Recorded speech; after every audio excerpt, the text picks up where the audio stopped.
Definitely లేకుండా అయితే అది ఇంపాసిబుల్. అవును.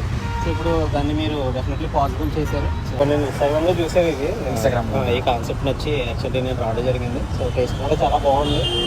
సో ఫస్ట్ ఆఫ్ ఆల్ మీ ఆలోచన చాలా డిఫరెంట్గా ఉందన్నమాట. Thank you.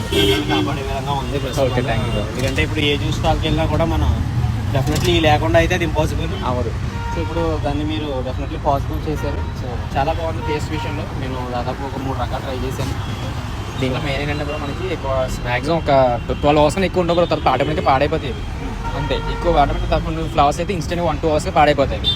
మేము నా ప్రాబ్లమ్ సార్ట్ అవుట్ చేసి ఇన్స్టెంట్ మేకింగ్కి పెట్టుకున్నాం. మీరు ఆర్డర్ ఇచ్చారనుకోండి, ఈవినింగ్ ఒక 1 అవర్ ముందు మేక్ చేసి తీసుకొస్తాం. ఇప్పుడు మ్యాక్సిమం మళ్ళీ అయిపోతే మళ్ళీ మేక్ చేసి తీసుకొస్తాం. కస్టమర్ 5 మినిట్స్ వెయిట్ చేస్తారు కావాలంటే. కస్టమర్ డెఫినెట్గా మన పర్సన్ నచ్చుతాయి కాబట్టి రియల్లీ నిజంగా ఇలాంటిది ఉండాలి కంపల్సరీ. డెఫినెట్లీ ఎక్కువ మందిని కాపాడేది కాబట్టి డెఫినెట్లీ యూజ్ ఉంటుంది. హెల్త్ కూడా చాలా మంచిది కదా. ఫస్ట్ నుంచి అదే ఏది మనం ప్రిజర్వేటివ్స్ లేకుండా